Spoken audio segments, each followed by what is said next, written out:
Welcome back to the 2022 Club 100 Sprint Championship. This is round 3 of the championship, which required a journey along the rather wonderful winding roads of North Wales before arriving at Glan-y-Gors, where on a clear day like this one you could see Mount Snowdon in the horizon, which is rather lovely. Heat 1 was thoroughly exciting, so we've jumped ahead to heat number 2 here. Tim Penny having a good battle with Bryn Olban at the back of this pack as well. I say battle, they might be just keeping their powder dry at the moment because they're coming up onto the back of this. There they are.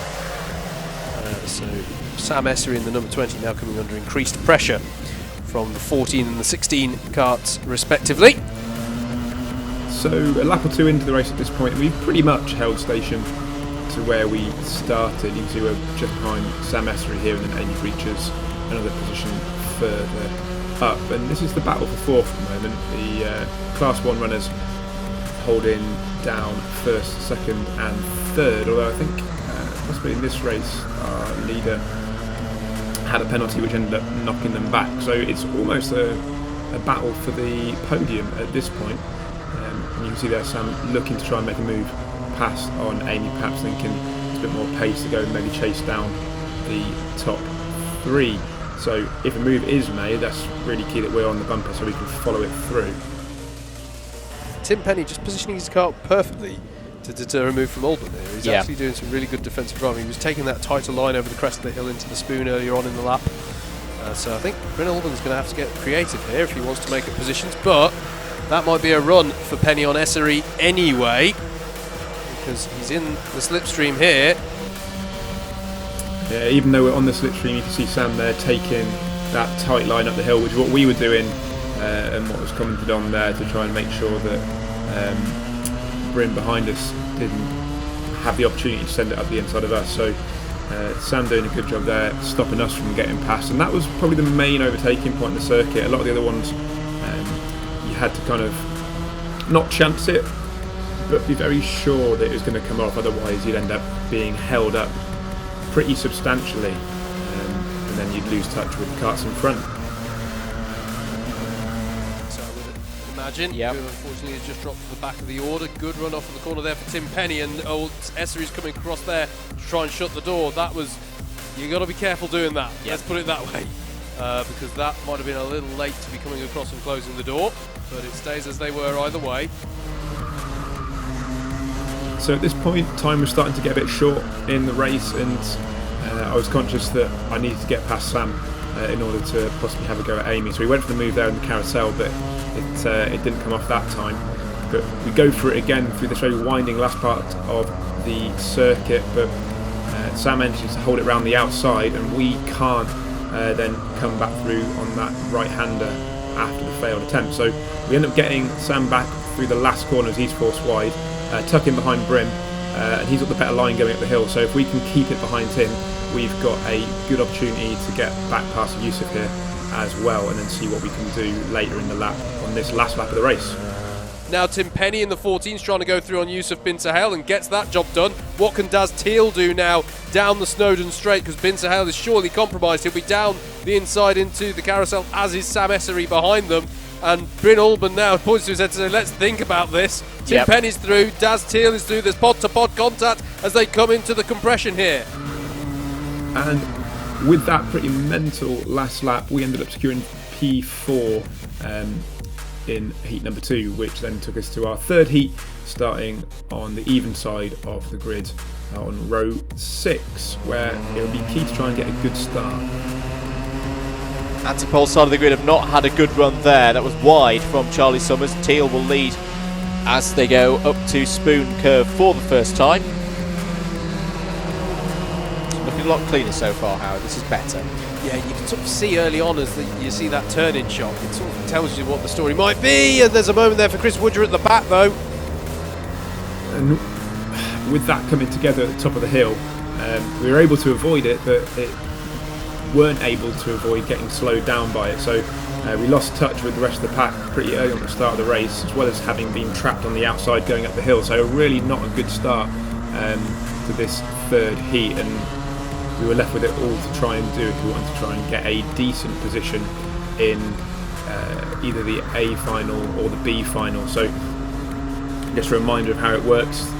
You score points through your heats, and then depending on how you do, you'll get through to either the A, B or C final. But your day of racing isn't over if you're in the B or C final. You do have an opportunity to get into the A final, but you must come in either the top 4 or the top 2 positions for the C and B respectively.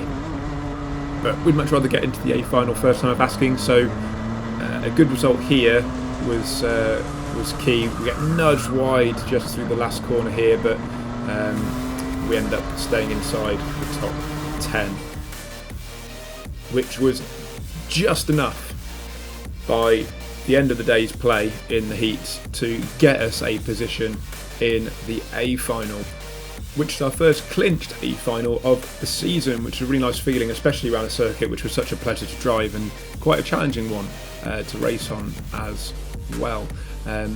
Last race at Whilton Mill, we just missed out on getting through to the A final from the B, finishing 3rd. You need to finish in the top 2 positions in that case to get through to the A final. But this time, no need for a B final. We managed to get there just on results alone from the heats, which was a brilliant feeling, even if it was more towards the back of the field. But you got to be in there to be able to get a result out of it, so that's what we're going to try and do in this one. So starting 22nd for the A final in this one. We got a lot of quick drivers around us, so depending on what kind of start we ended up getting in this, it'll be trying to follow people through. So here we go, coming across the line, we get a slightly better run than the pole side of the grid, so we managed to get 2 positions straight away, and then managed to tuck behind Dante Dillon, who we know is very quick in one of these Club 100 karts, and try to push him along the straight and see if we can make any moves that he does going into this spoon corner. We're getting a little bit loaded up from the karts behind, but that helps us stay tucked in. Going 3 wide through this left-hand kink, which forces us to the outside of the circuit. Someone off on the right-hand side there. Dante getting caught out on the grass, and we ended up getting forced wide all the way through the carousel, losing places back down to 25th for a second, but in securing 24th because we've got the inside line going through this very quick double right-hander, and then coming into this lovely, very challenging, windy final sector. We managed to get it up the inside of Bryn, and then up the inside of Dante, going through the final corner. Tried to sneak the nose up the inside of Greg Smith there, but nothing doing. There's a spinner on the left-hand side which catches Dante Dillon out behind us, so didn't know that at the time, but from watching the Alpha Live broadcast, you can see that caught a couple of people out there, which is unfortunate for them, but we've managed to keep our nose clean. Tied the line going into the spoon corner to make sure we don't lose any positions, and then not nice to see the you can't really see it on the camera there, but we could see the spinner, which was Yusuf, I'm pretty sure, who'd managed to get taken round further up the grid than us, and then we were able to see it coming, so stayed a bit more left, but just don't feel like Greg saw it, and that was not nice to see at all. Thankfully, both of them were okay after that one. It's a bit shaken up and probably a bit bruised and sore the next day, but thankfully okay, which is the main thing. We don't want anyone leaving a race weekend in the back of an ambulance. Absolutely not. So that meant that for the next few laps we had a yellow flag zone going through here, so the main overtaking point of the circuit was taken away from us. So we jumped forward to lap 6, where we finally got no yellow flags, and straight away we get a free position as someone has been either nudged wide or ran wide going through the very quick right-hander up the hill, and we get a free position there up into P18. Through the carousel, keeping the line nicely. This kart felt really nice in this race. I was having a little bit of issues on 1 or 2 of them over the weekend, where the back end really wanted to step out going through the carousel, but this one just did exactly as it was told, and had some good straight line speed as well. So managed to secure P18 as we go on to lap number 7. We've still got the tow from the karts in front, which will allow us to get something done. We don't want to lose that tow, absolutely important along here. And we get a really good run up the inside of Kirkham there. I'm pretty sure I had someone pushing me through because even with a good car, getting that amount of closing speed, you're probably not going to do on your own. So up into P17 now, and then we managed to close the gap down at the end of that to make sure we're on the bumpers of the drivers in front. I think that's Ben Lambeth in front, who gets not a particularly nice run going through the final corner, gets caught out, and we're able to switch back going to the first corner and then tuck into the slipstream from the car in front of us to go the hill. So that's P16 on lap 8, just beyond halfway in this race now. Having a little look going up into the top of the hill, but it's a little bit too far back to make anything safely stick. So hold position for the rest of the lap. And as we go on to P9, this would be our best lap of the race, and in fact the best lap of the day. So we get a really good slingshot past the car in front, which then allows us to take a pretty normal racing line going into the spoon. A little bit tighter just to make sure we're not at threat from the carts behind, but not having to stay absolutely pinned to the inside. Good control through the carousel. Like I said earlier, this kart felt really nice through there, and then through this really quick double right-hander as well. It's making it really nice and easy to get to that second apex, which in some of the other karts was a little bit understeery. This one absolutely not. The front went exactly where I wanted it to go, and as we come across to finish the line, we'll set the fastest lap of the race. That time around, Penny's just putting a 49.691. What? Where the heck has Tim found that? I mean, I guess it may be toe assisted, but that is, I think that might be the quickest lap we've seen all weekend. Yeah, That is brilliant pace for Tim Penny, currently in 15th place. So as you heard there, in 15th place, but we're about to get a few more as two karts get tangled in front of us and we get 2 free positions out of it, which we say thank you very much to. Obviously it's a lot more fun to make your overtaking moves, but you're definitely not going to say no when you get them handed to you like that. Lap 14, so this is the final 2 laps of the race now. We've caught up with Sam Estuary, who I think got a bit unfortunate with his kart draw in this one, because he started pretty high up in this and seems to have fallen back. And considering he had pretty good pace for the weekend, I think that's more down to his kart, which is unfortunate.